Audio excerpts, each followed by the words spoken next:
of hope and glory. Time goes by, it's the time of your life. Easy now, sit you down, chewing through your wimpy dreams. They eat without a sound, digesting England by the pound.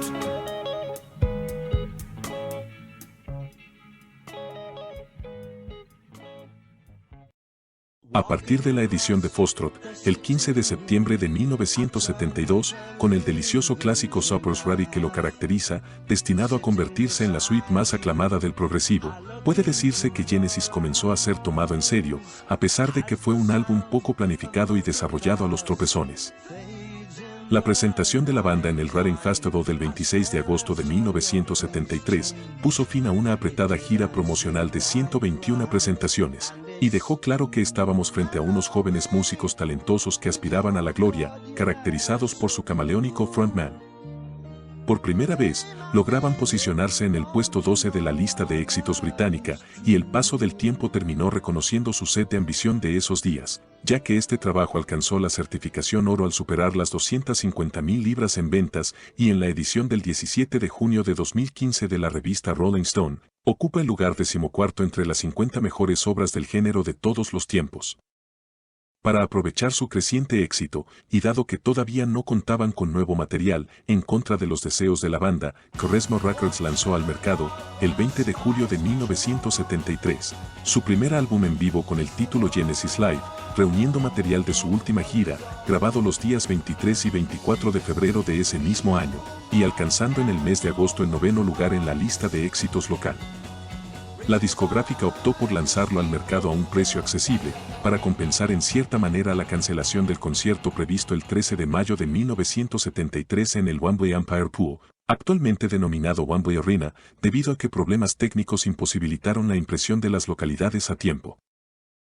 Asimismo, con el firme propósito de explotar el auspicioso momento por el que atravesaban, el sello los instó para que en 2 o 3 meses desarrollen nuevo contenido, algo que Mike Rutherford definió como el beso de la muerte.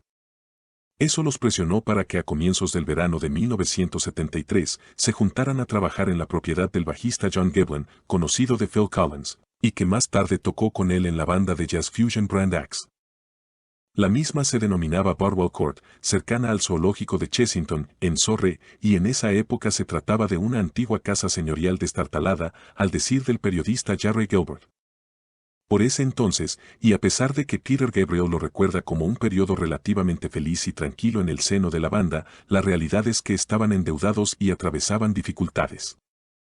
Para peor, existía la preocupación de que Collins los abandonara, dado que para matizar el aburrimiento de las sesiones de composición, estaba realizando una serie de presentaciones con una pequeña banda de jazz rock precursora de Brand X, llamada Zox and the Radar Boys, integrada también por el ex guitarrista de Yes, Peter Banks, Ronnie Carroll en segunda guitarra, John Cornwall en bajo y Mike Peggett en violín.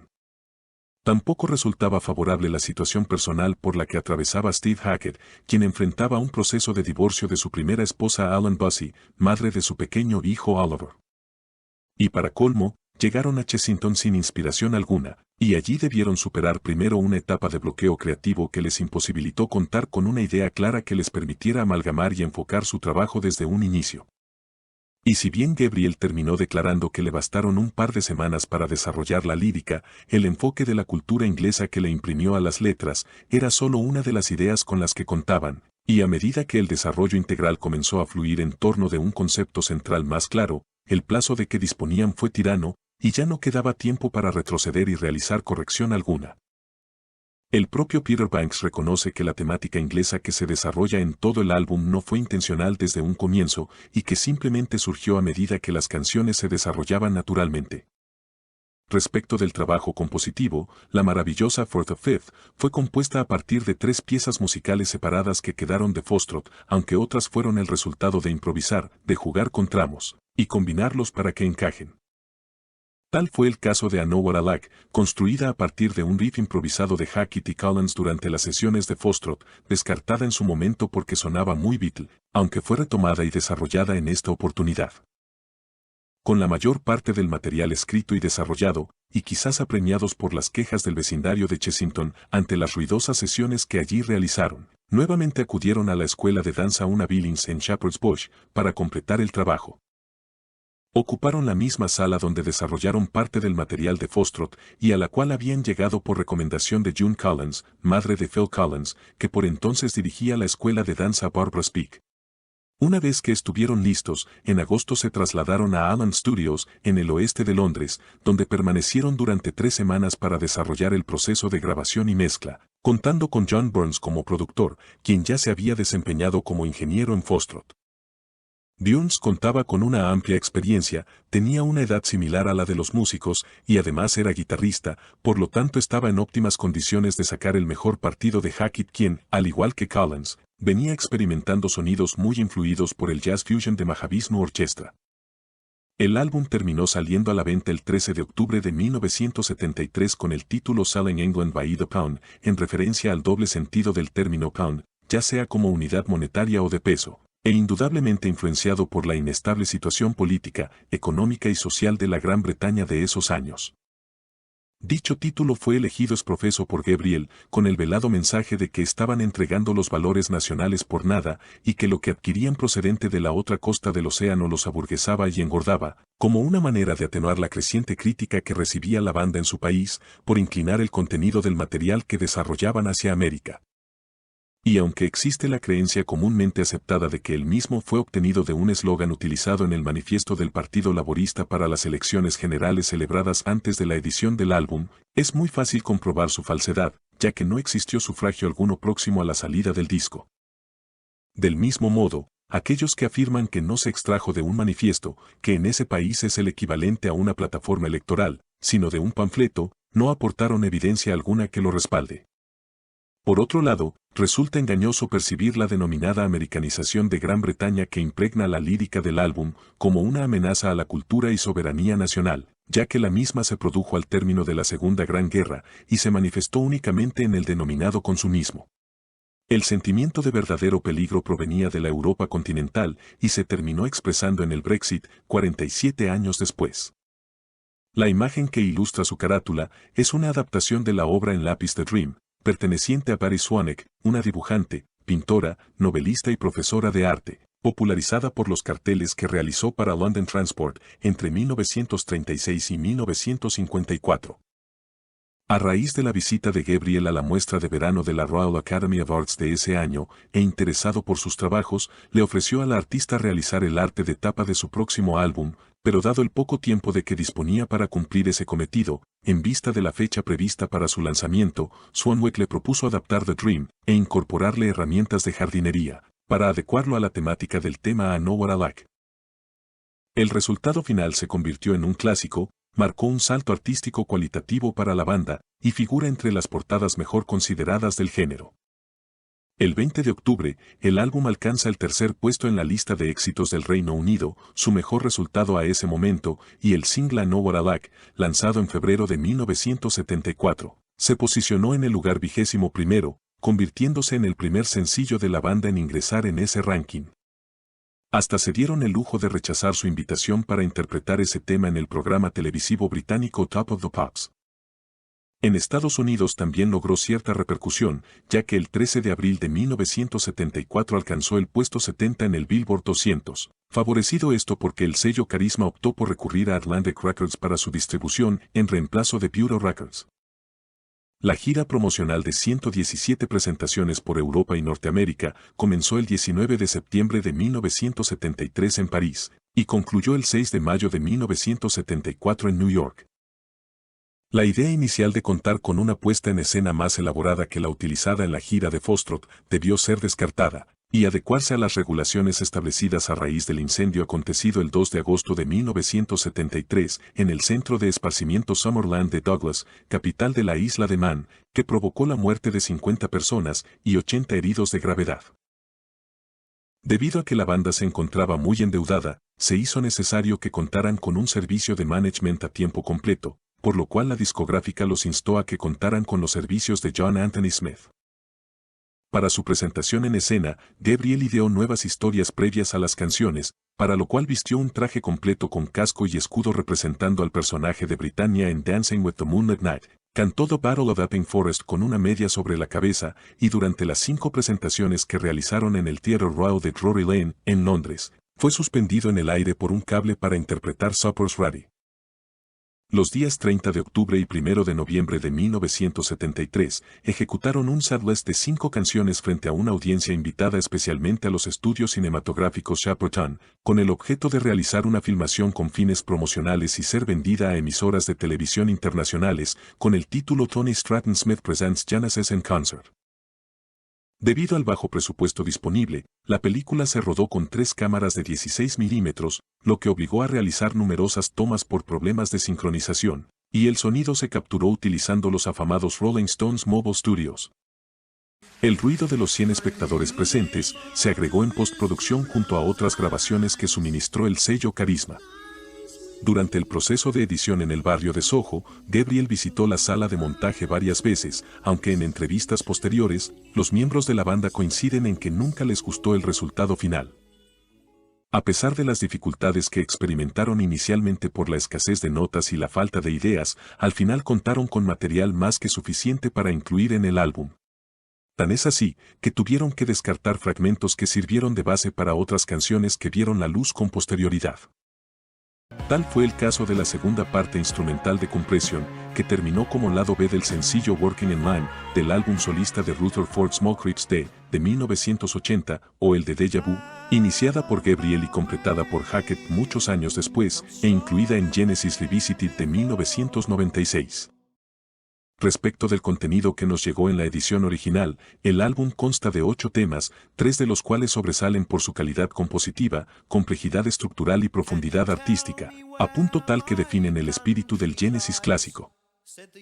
La pieza que anticipa el contenido del álbum, originalmente titulada Disney, ya que le sonaba a una caricatura, es la que mejor refleja la corriente consumista de la Gran Bretaña en crisis de esos años, a través de una lírica muy conmovedora y salpicada con juego de palabras referidas a la cultura nacional y popular. La excelencia de la musicalidad general de este tema disimula con creces cualquier defecto que se le pueda encontrar. El ritmo vertiginoso que le imprime Collins justifica que sea considerado uno de los mejores bateristas de esa época. Los suaves legatos y los arpegios bien ejecutados de Hackett le permiten hacer gala del dominio de las técnicas de tapping y sweep picking con su guitarra, y las intervenciones de teclado de Banks le imprimen con destreza la suavidad y la tensión requeridas en cada momento. Esa potente y cargada introducción da lugar al tema más accesible de la placa, una pieza de glam rock, cuyo riff pegadizo y base rítmica bailable lo terminaron convirtiendo en el primer gran éxito comercial de la banda. La sutil crítica social de su letra, inspirada visualmente en la pintura de su portada, hace una ingeniosa referencia a Garden Wall, la primigenia banda de Banks y Gabriel en Charterhouse, y relata la situación de conformismo y sin aspiraciones en la que vive el joven jardinero Jacob, apelando al típico humor británico. Muchas fuentes afirman que el personaje central es alusivo a Jacob Finster, el holgazán joven Roddy de la banda, que terminó falleciendo de una sobredosis de heroína. El órgano y el melotrón simulando el cortacésped de Tony Banks, el sitar eléctrico de Mike Rutherford, la precisa batería de Phil Collins y la percusión en un tambor parlante nigeriano de Peter Gabriel, le otorgan el tono ligero y alegre a la canción. La tercera pista puede considerarse como el corazón musical de la placa, y es producto de una monumental construcción de Banks y la manifestación más evidente de su enorme talento, asistido por la extraordinaria ejecución de Hackett. Los cambios de compás con el teclado y el emblemático y emocional solo de guitarra construido en torno a la melodía central, evocando el vuelo de una gaviota, la convierten en una de las piezas más apreciadas por la banda, y más queridas por su público. Contrariamente a la maravillosa musicalidad del tema, el propio Banks, autor también de su letra con la colaboración de Rutherford, confiesa que es una de las peores en las que trabajó, y agrega que había intentado seguir la idea de un río para significar el paso del tiempo, aunque luego se dejó llevar por el cosmos, y no sabe muy bien dónde terminó. La cuarta canción, una balada acústica cuya letra y música fue escrita rápidamente por Rutherford y Collins, sentados en las escaleras de la entrada al estudio de grabación, se incluyó por insistencia de John Burns y a pesar de las objeciones de la banda, al solo efecto de imprimir una pequeña cuota de intimismo a la placa.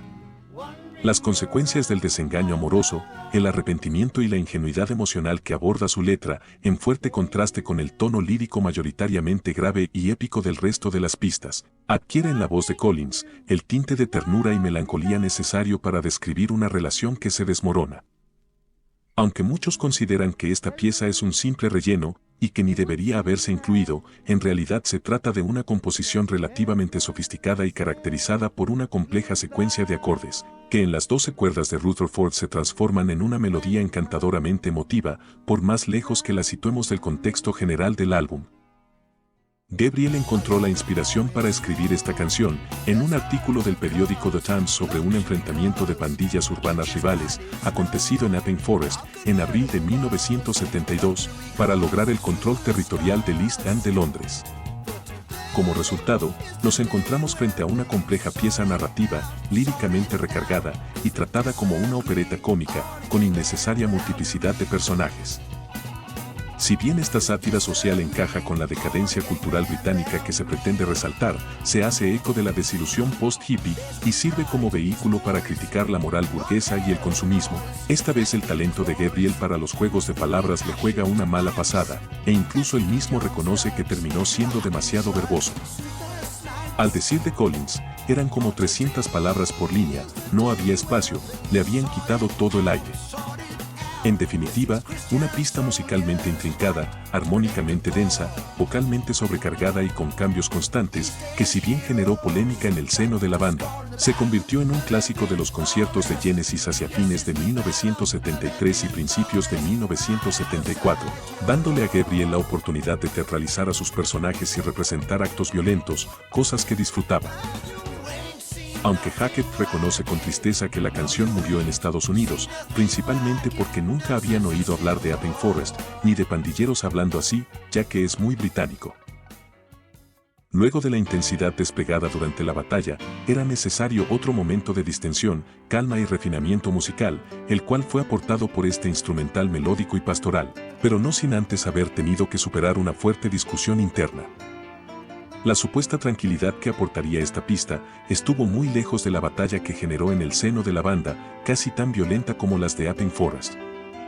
Si bien la canción se originó como una pieza eléctrica escrita por Hackett, y Banks y Rutherford colaboraron para que adoptara la forma que nos llegó, Gabriel y el propio Banks decidieron excluirla al momento de secuenciar las pistas, por su estilo pseudo-clásico, habida cuenta de que contaban con más material. Pero Hackett se opuso terminantemente y amenazó con largarse de la banda si la pista quedaba afuera, ya que consideraba que sus iniciativas no eran debidamente consideradas por sus compañeros. Y si al final terminaron cediendo, es bueno aclarar que su inclusión se produjo por compromiso y como resultado de una discusión más amplia y a los gritos que involucró también a Cinema Show, ya que Gabriel quería eliminar el tramo instrumental de su final y por el contrario, Banks consideraba que era la mejor parte de la pieza. Consecuentemente, se mantuvo la postura de Hackett y Banks, y el álbum terminó superando los 53 minutos de duración, cuando el óptimo para un vinilo ronda los 22 minutos por cara.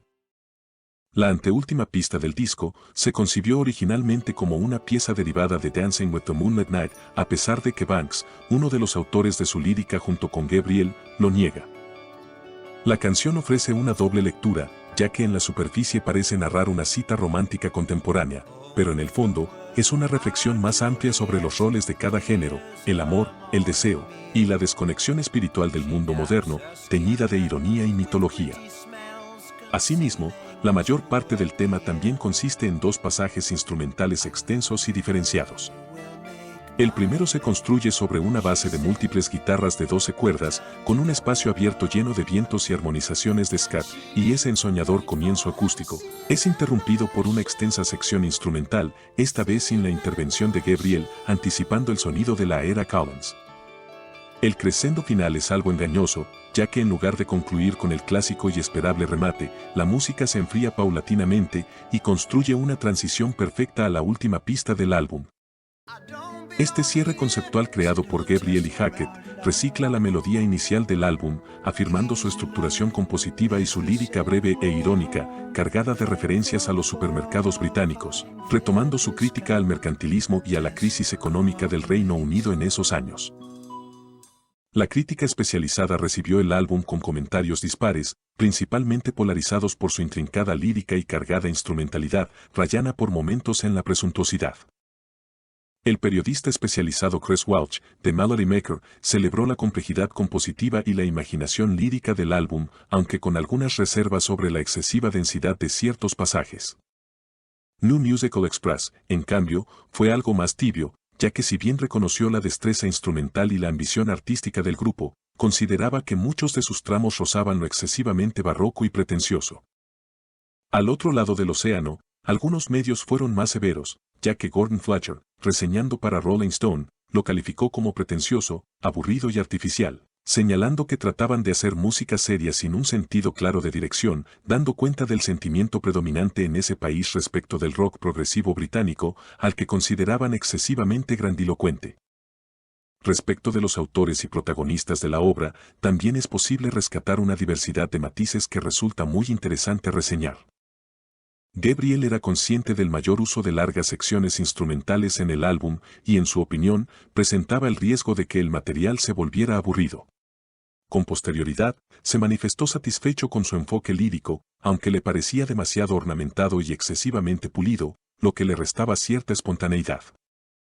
También consideraba que algunas partes del álbum no estaban completamente integradas entre sí, como si algunas piezas se hubieran incluido más por necesidad que por coherencia artística. Asimismo, puntualizó que no estaba particularmente entusiasmado con la inclusión del tema More Fool Me, ya que lo veía como un bache emocional dentro del flujo del álbum. En otra oportunidad, llegó a declarar que tiene momentos que le encantan, pero también consideraba que estaban empezando a enamorarse de su propia astucia. Tony Banks y Mike Rutherford tienen sentimientos encontrados, afirmando que hay muchos puntos altos, pero también algunos bajos. El tecladista lo considera una de las cumbres artísticas de su etapa clásica, su álbum más inglés, aunque estima que muchos tramos fueron innecesariamente complejos. Por su parte, el bajista puntualiza que fue un momento en que el grupo encontró su voz colectiva y los ayudó a definir su identidad, que lo percibieron como la culminación del viaje que habían iniciado unos años antes, pero que aunque todavía tenían margen de crecimiento, fue el inicio de las tensiones creativas que luego se acentuarían. Para Collins es una obra destacada, sobre todo por su variedad estilística, aunque algunos momentos podían resultar demasiado intelectuales, especialmente algunas letras crípticas, y que esa línea compositiva los inducía a pensar demasiado las cosas. Hackett fue el más elogioso, ya que lo considera su disco favorito de Genesis, un trabajo que logra un equilibrio entre lo pastoral, lo épico y lo experimental, y reúne un aire de misterio y de inglesidad que todavía atesora. Incluso su entusiasmo lo llevó a comentar que John Lennon declaró en una entrevista radial que le gustó el álbum, pero eso corre por su cuenta, ya que nunca se comprobó que el ex-Beatle haya realizado tal afirmación. Otra impresión destacable fue la de Tony Stratton Smith, manager de carisma y principal impulsor de Genesis, quien quedó algo decepcionado con el álbum, ya que contenía demasiadas secciones instrumentales, y no estaba tan orientado a singles como otros discos del momento, lo que consideraba una limitante de su potencial comercial. El álbum obtuvo la distinción plata con fecha retroactiva al 1 de diciembre de 1973 por parte de British Phonographic Industry al superar las 60.000 copias comercializadas, y el 18 de febrero de 1975 esa entidad le otorga la certificación oro al alcanzar las 150.000 libras en ventas. Posteriormente, el 20 de abril de 1990, Recording Industry Association of America hace lo propio al superar la placa las 500.000 ventas. Apelando a una visión crítica retrospectiva, transcurrido más de medio siglo de su lanzamiento, este álbum no solo alcanzaría la cumbre artística de la era progresiva de la banda convirtiéndose en un clásico, sino que se terminó subiendo al podio de las 3 mejores obras en el historial del género.